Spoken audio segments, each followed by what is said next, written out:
नमस्कार, my self doctor K S Meena, department of chemistry, MLV government college Bhilwara. Next हमारा जो topic चल रहा है वो है केमिकल इक्विलिब्रियम।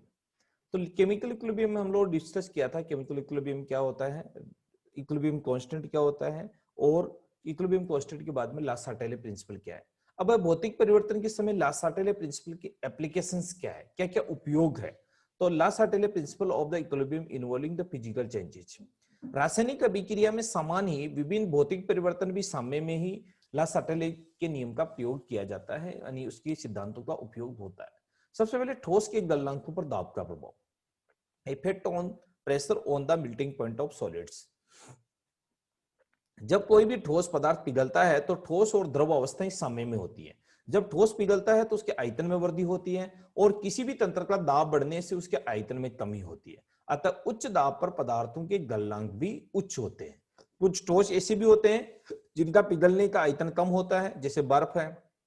ऐसे में लासाटेले प्रिंसिपल के अनुसार बर्फ के पिघलना पर साम्य दाईं ओर शिफ्ट हो जाता है। माने बर्फ और जल के अगर हम कंपैरिजन करें तो यहां पर देखेंगे कि बड़े हुए दाब का प्रभाव नष्ट हो जाता है और साम्य एक दूसरी डायरेक्शन में शिफ्ट हो जाता है।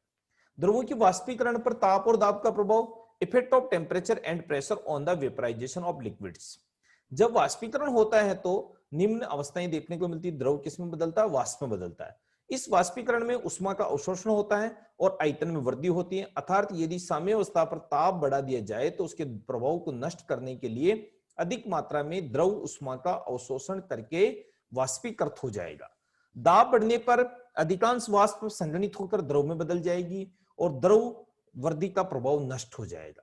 द्रव के क्वथनांक पर दाब का प्रभाव की बात करें तो जब किसी द्रव का क्वथनांक आता है तो उसकी द्रव अवस्था वाष्प में बदलती है और द्रव की सतह पर वाष्प दाब बढ़ जाता है। जब ये वाष्प दाब वायुमंडलीय दाब के बराबर होता है तो द्रव उबलने लगता है।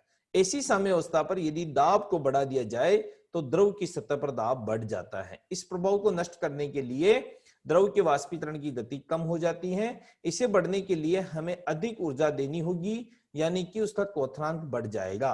अतः हम कह सकते हैं कि उच्च दाब पर द्रव के क्वथनांक भी उच्च होते हैं, मानी जो क्वथनांक का मान बढ़ जाएगा।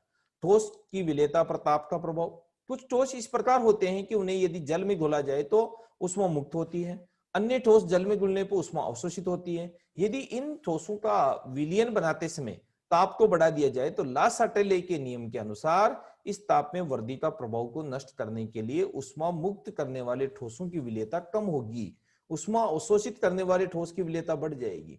जो उष्मा अवशोषित करते हैं उनकी तो विलेयता बढ़ेगी और जो उष्मा अवशोषित नहीं करते हैं उनकी विलेयता क्या हो जाएगी? कम हो जाएगी। अब आता है अभिक्रिया समतापी, रिएक्शन आइसोथर्म। किसी अभिक्रिया के लिए के साथ मुक्त ऊर्जा परिवर्तन के मात्रात्मक संबंध को अभिक्रिया समतापी या वांटाप समतापी कहा जाता है। वो जो फ्री एनर्जी में जो चेंज हो रहा है उसकी बात कर रहे हैं कि किसी भी रासायनिक अभिक्रिया में साम्यावस्था आने से पहले अभिकारक और उत्पाद की सांद्रताएं परिवर्तित होती रहती हैं। साम्य पहले किसी भी स्थिति में उत्पाद और अभिकारक के उपयुक्त घातों सहित सांद्रताओं का अनुपात होता है। उस स्थिति में अभिक्रिया की सांद्रता का अनुपात होता है। जब साम्यावस्था आती है तो उसमें चेंज हो जाता है, मानी alpha A plus B, A plus B plus equal to C C और डी। मुक्त ऊर्जा परिवर्तन देखते हैं तो delta G equal to natural log delta G zero plus R T natural log PCC PDD PAA और पीबी। जब साम्यावस्था आएगी तब क्या होगा? निम्न परिवर्तन होगा, delta G zero equal to minus R T natural log of KP.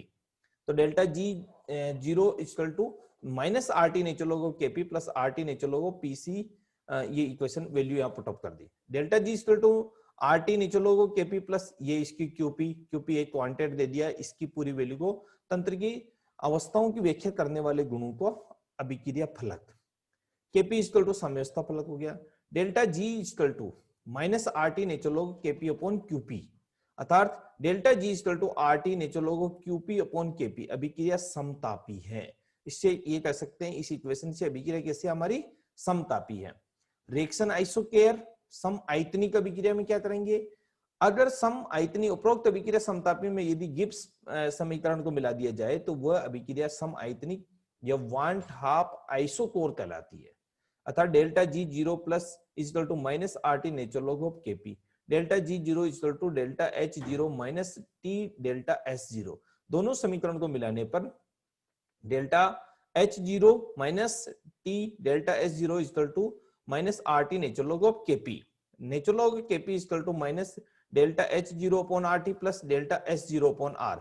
माना कि दोनों भिन्न भिन्न ताप और दाब, ताप और साम्यावस्था फलक हम क्रमश से क्या है, natural log of K P 1 delta minus delta H zero upon R T one plus delta S zero upon are.